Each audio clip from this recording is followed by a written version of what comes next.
अस्सलाम वालेकुम स्टूडेंट्स, कैसे हैं सब बच्चे। अच्छा, तो हम क्या पढ़ रहे हैं? इलेक्ट्रोमैग्नेटिज्म।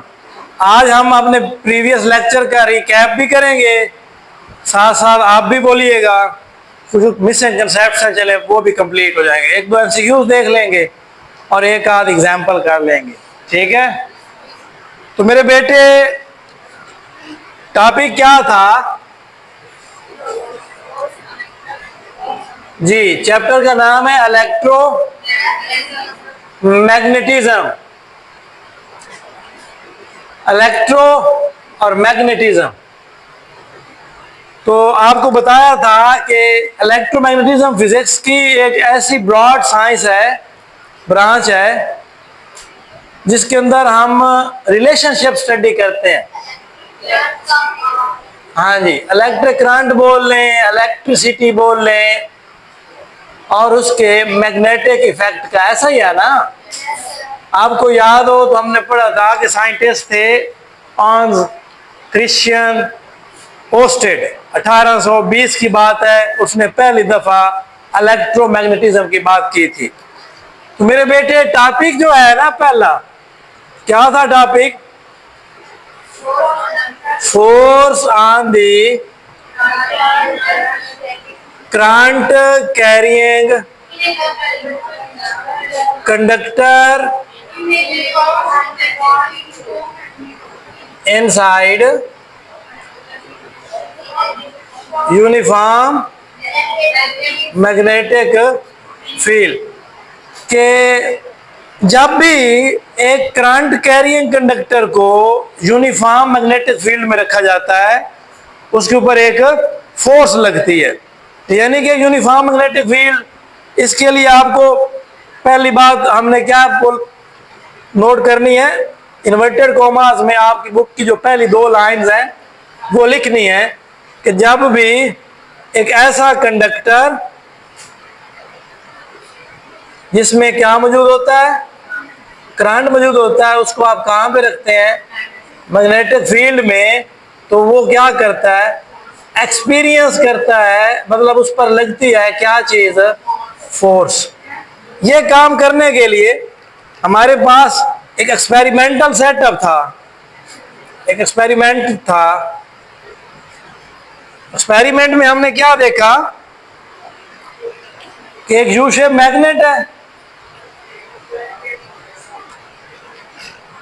ऊपर कौन सा पोल था? नॉर्थ। नीचे कौन सा पोल था? साउथ। इसमें कंडक्टर है आउट ऑफ दी पेज। अब जो मैग्नेटिक फील्ड लाइंस हैं वो हमेशा नॉर्थ से साउथ की तरफ आती हैं। करंट किधर है? आउट ऑफ द पेज है। ये करंट है, कंडक्टर है।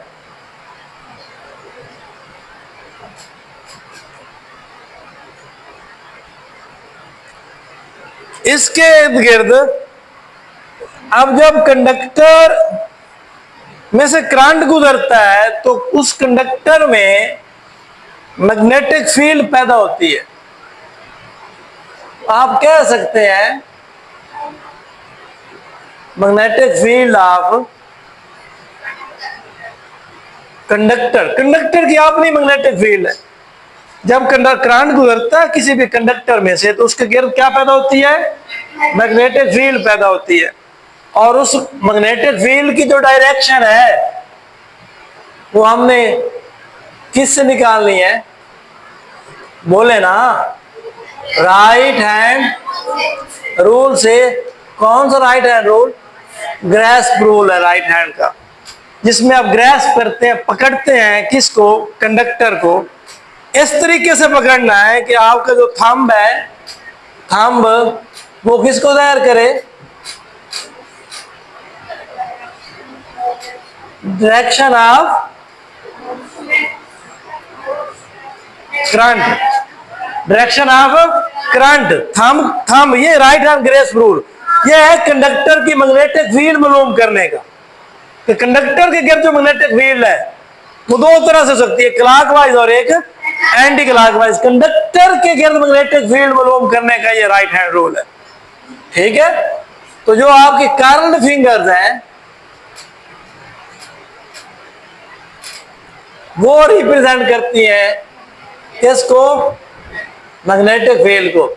मैग्नेटिक फील्ड या तो मेरे बेटे क्या होगी, क्लॉकवाइज या होगी एंटी क्लॉकवाइज, दो डायरेक्शन हो।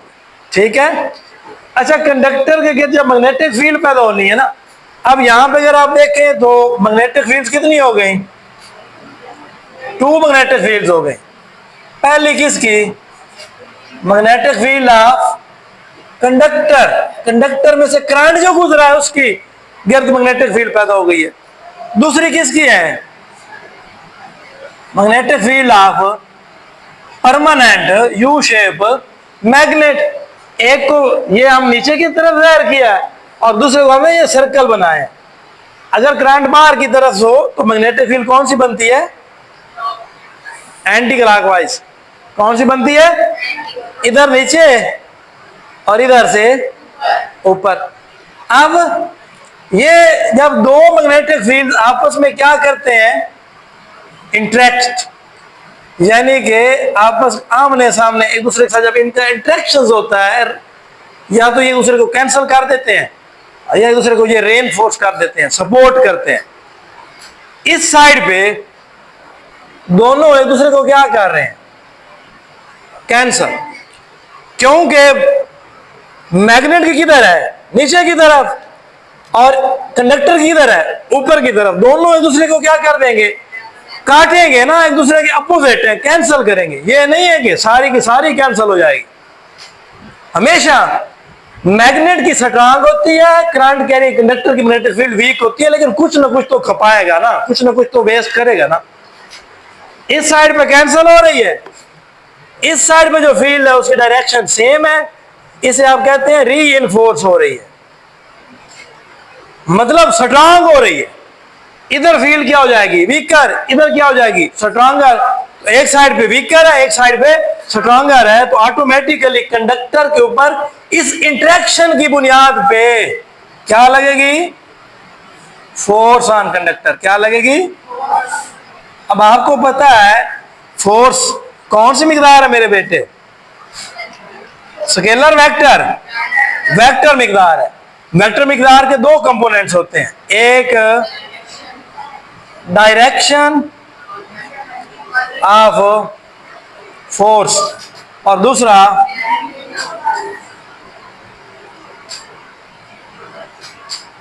Magnitude of force. फोर्स की डायरेक्शन क्या है और फोर्स की मैग्नीट्यूड क्या। अब यहां से हमारी बात शुरू हो जाएगी आपने असल टॉपिक की तरफ। टॉपिक था क्या कि जब भी करंट कैरिंग कंडक्टर को मैग्नेटिक फील्ड में रखा जाता है तो उसके ऊपर क्या अमल करती है? फोर्स। करंट को रिप्रेजेंट करते हैं आई से, मैग्नेटिक फील्ड स्ट्रेंथ को रिप्रेजेंट करते हैं बी से, उसके ऊपर फोर्स लगती है।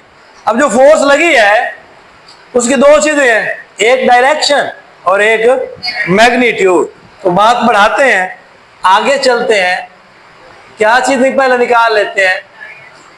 Direction of force. के फोर्स की डायरेक्शन क्या होगी? तो फोर्स की डायरेक्शन को मालूम करने के कितने रूल्स पढ़े थे हमने? 3 रूल पढ़े थे। कितने? 3। पहला रूल कौन सा है? Comparison of magnetic fields. Magnetic fields को कंपेयर करें दोनों साइड पे। कितनी साइड्स बनती हैं? 2। एक बेटी मेरे बनती है लेफ्ट साइड, ये वाली। लेफ्ट साइड पे जो फील्ड है आप खुद बताएं वो क्या है? वीकर। लेफ्ट ये है ना, ये वाली साइड क्या हो जाती है? स्ट्रांग। सॉरी, लेफ्ट साइड जो है वो क्या है? स्ट्रॉन्गर है। मैग्नेटिक फील्ड स्ट्रेंथ का कंपैरिजन कर रहा है, लेफ्ट साइड स्ट्रॉन्गर है और राइट साइड जो है वो वीकर है। तो इसका मतलब क्या है? जो फोर्स की डायरेक्शन होगी वो लेफ्ट से होगी स्ट्रॉन्गर से वीकर की तरफ। इधर स्ट्रॉन्ग है इधर वीक है, तो आपका मैग्नेट मूव करेगा किस तरफ? वीक की तरफ, टुवर्ड्स राइट। किधर? Towards right. मेरे बेटे दूसरा रूल कौन सा है?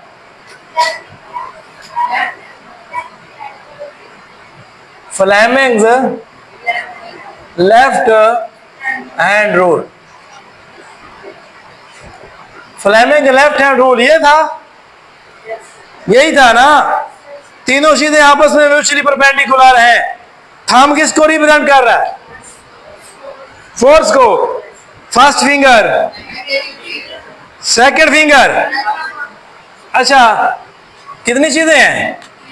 बोल दे ईमानदारी से। पहली थंब, फिर second finger. Place all of them in such a way that they are mutually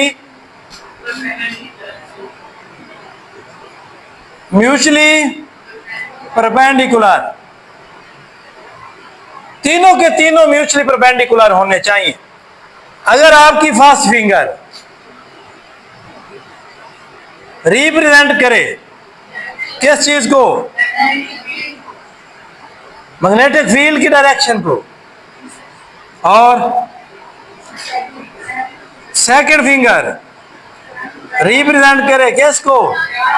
current को, तो जो आपका सीधा बिल्कुल इरेक्ट थंब है वो किसको जाहिर करेगा? फोर्स को। तो फोर्स को निकालने का एक तरीका ये हो गया, कौन सा है? फ्लेमिंग्स का लेफ्ट हैंड रूल। इधर लगाएं, जरा लगाएं। चले भाई, ये देखो, ये लग नहीं गया।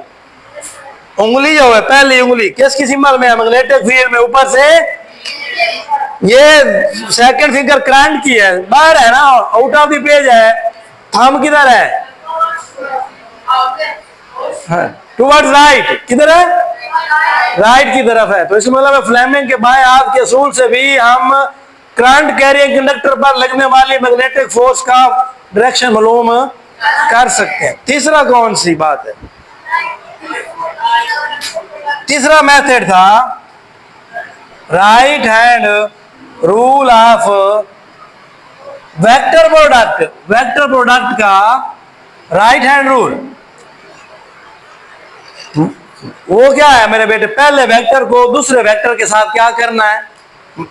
मूव करना है, कर्ल फिंगर्स करनी है पहले वेक्टर से दूसरे वेक्टर की तरफ। और आपकी जो मुड़ी हुई उंगलियां हैं ये रिप्रेजेंट करेंगी रोटेशन को, पहले वेक्टर से दूसरे वेक्टर। और जो थंब है वो पैदा होने वाले नए वेक्टर को।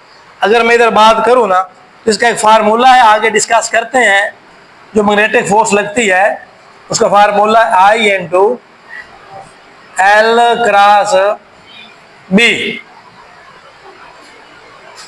अब पहला वेक्टर मेरे बेटे कौन सा है? L करंट की डायरेक्शन है एक किस्म की।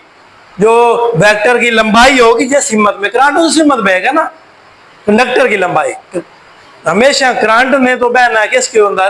कंडक्टर के अंदर, ठीक है। अगर L इस तरफ है तो करंट भी इस तरफ, L इस तरफ है तो करंट भी इस तरफ, उस कंडक्टर के ऊपर जो बहना है। करंट स्केलर मिकदार है लेकिन L एक वेक्टर मिकदार है। अब आप रोटेट करें, curl your fingers from the direction of current toward the direction of magnetic field. Current किधर है मेरे बेटे? बाहर की तरफ। मैग्नेटिक फील्ड किधर है? नीचे की तरफ। तो ये करंट की हिम्मत है बाहर की तरफ, मैग्नेटिक फील्ड नीचे की तरफ। रोटेशन हो रही है, थंब जाहिर करेगा नया वेक्टर को। नया वेक्टर कौन सा है? फोर्स। तो फोर्स किधर आ रही है देख लें, टुवर्ड्स राइट, टुवर्ड्स राइट। तो मतलब अगर मैं इन तीनों रूल से मालूम करूं तो फोर्स हमेशा हमारे पास आ रही है लेफ्ट से राइट की तरफ। तो डायरेक्शन ऑफ फोर्स के निकालने के कितने असूल हो गए हमारे पास? अच्छा, डायरेक्शन ऑफ फोर्स डिस्कस हो गई, ठीक है। आज हमने थोड़ा सा ज्यादा पढ़ना, जगह कम है, मैं यहां पे लिख रहा हूं, कोई मसला तो नहीं है।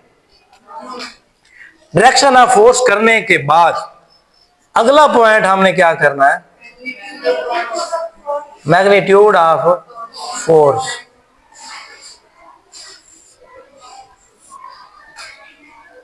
अच्छा भाई, आपको पता भी है करंट ज्यादा होगा, फोर्स ज्यादा लगेगी। इक्वेशन नंबर 1, कंडक्टर की लंबाई ज्यादा होगी, फोर्स ज्यादा होगी। मैग्नेट की मैग्नेटिक फील्ड स्ट्रेंथ ज्यादा होगी, फोर्स ज्यादा होगी। Combining all these three equations,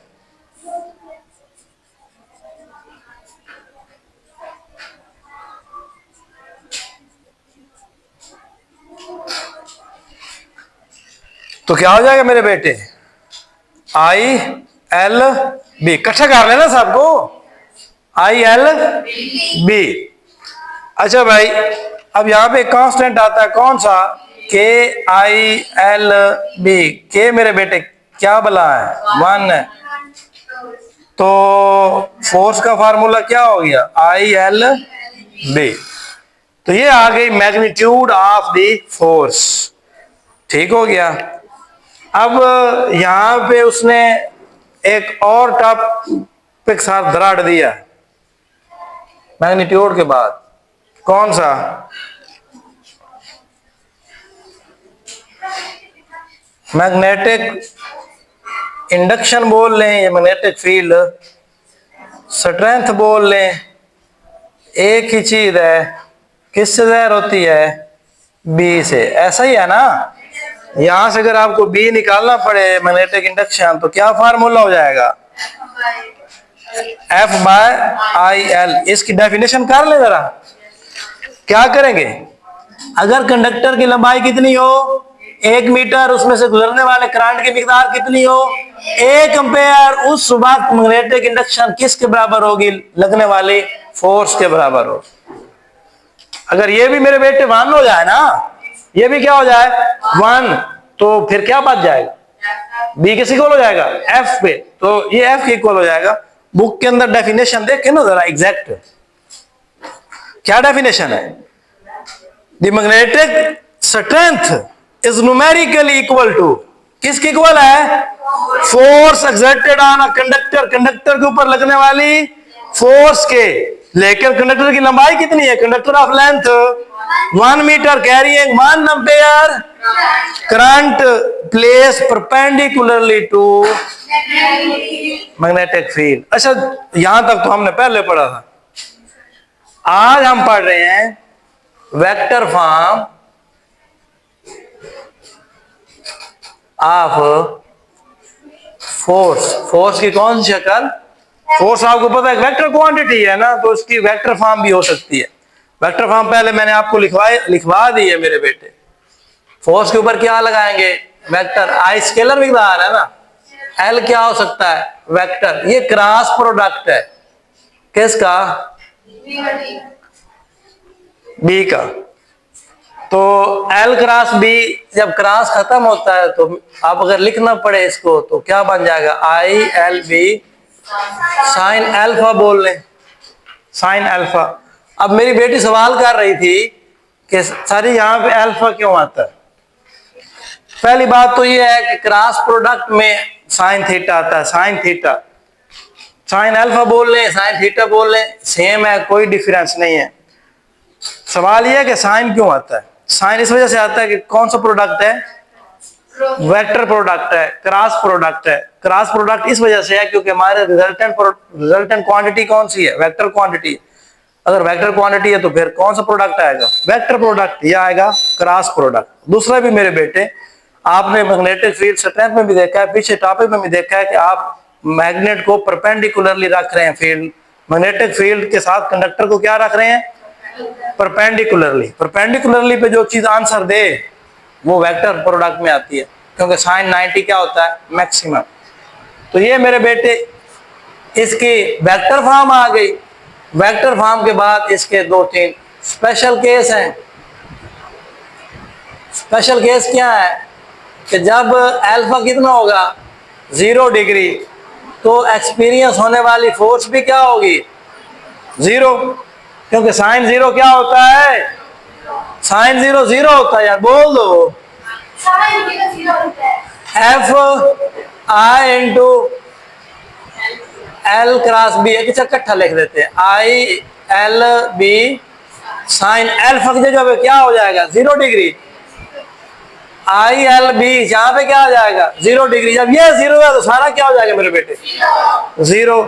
इसका मतलब है जब आप कंडक्टर रखेंगे पैरेलल टू द फील्ड, उस पर कंडक्टर पर कोई फोर्स है, मतलब ये नॉर्थ है ना, ये साउथ है, ऊपर से नीचे की तरफ फील्ड है, मैं कंडक्टर ऐसे रख देता हूं ऐसे, इस पर फोर्स लगेगी नहीं लगेगी, क्योंकि ये पैरेलल टू द फील्ड है। फोर्स उस कंडक्टर पे लगनी है जो क्या हो perpendicular to the field. Parallel to the field अगर कंडक्टर है उस पर फोर्स नहीं लगेगी, क्या होगी 0। आपका ख्याल किधर है? आप लोगों को कैमरे का फायदा है ना, कैमरे में सर बेइज्जती नहीं कर सकते, खैर है मैं कैमरे में भी करूंगा। दूसरा केस क्या है मेरे बेटे, दूसरा केस क्या है कि जब अल्फा कितना हो जाए मेरे बेटे 90 डिग्री, 90 डिग्री पर फोर्स क्या होगी मैक्सिमम। रीजन क्या है? क्योंकि साइन 90 की वैल्यू कितनी आती है 1 और 1 is the maximum of every angle, her angle का मैक्सिमम है। तो ये मेरे बेटे इसका केस हो गया। तो आज ये टॉपिक हुआ कंप्लीट, इसके साथ एक अटैच्ड एग्जांपल है, उसकी तरफ तवज्जो करते हैं। हाँ जी पढ़े एग्जांपल। कहता है कि 20 centimetre wire carrying a current of 10 ampere is placed in a uniform magnetic field of 0.30 Tesla. सारी चीजें नॉन स्पीड नॉन स्टॉप दे दी इसमें। एग्जाम्पल नंबर 10.1 सबसे पहले क्या लिखते हैं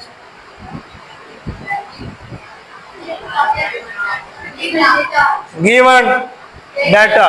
अच्छा सबसे पहले हमें लेंथ दी हुई है, कितने सेंटीमीटर है 20 सेंटीमीटर। सेंटीमीटर होता है 10 टू रेज पावर -2, तो ये 20 multiply 10 to raise power -2 metre हो जाएगा। कोई मसला है? उसके बाद क्या कहता है अ करंट ऑफ 10 एम्पेयर, कहता है एक तार है 20 सेंटीमीटर लंबी है, कंडक्टर है, उसमें से करंट गुजर रहा है, कितना करंट कितना गुजर रहा है?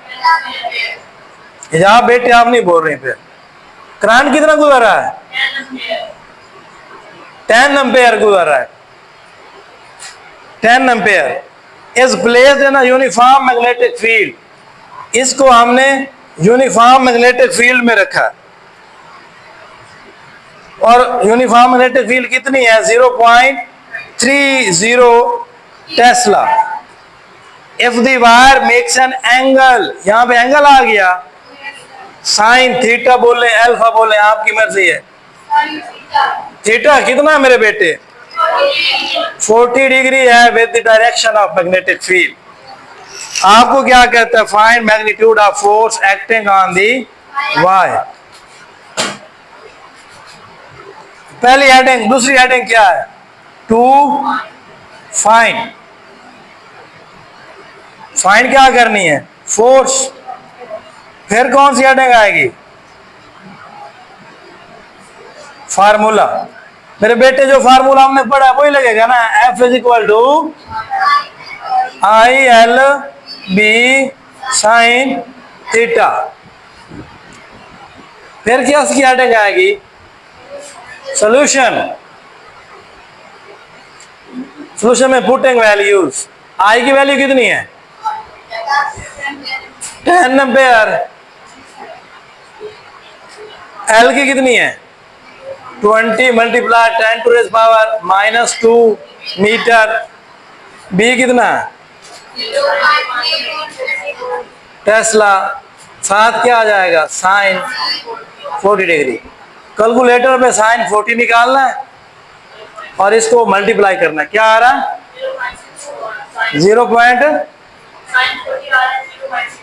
0.64। ये मेरे बेटे 10 एम्पेयर, ये पॉइंट उठा के पीछे ले आए 0.2 मीटर हो जाएगा, और ये हो जाएगा 0.30 टेस्ला, और ये हो जाएगा 0.64। इस सारे को मल्टीप्लाई करें तो आपके पास न्यूटन के अंदर आंसर आ जाएगा, क्योंकि फोर्स का यूनिट क्या होता है मेरे बेटे, न्यूटन। कितना आंसर है, 0.39 न्यूटन। लास्ट हेडिंग दे देनी है, कौन सी, आंसर वाली। तो आंसर मेरे बेटे क्या, 0.39 न्यूटन। तो ये टॉपिक है फुल, ये तरतीब है आपकी बुक के बिल्कुल मुताबिक है। अगर आप इस तरतीब से इस टॉपिक को कर दें तो इंशाल्लाह आपका नंबर नहीं काटेगा और कंसेप्ट भी आपके माइंड में बैठेगा, भूलेगा भी नहीं। साथ ये है कि आपको तरतीब भी नहीं भूलेगी। तो that was all about today. Allah Hafiz.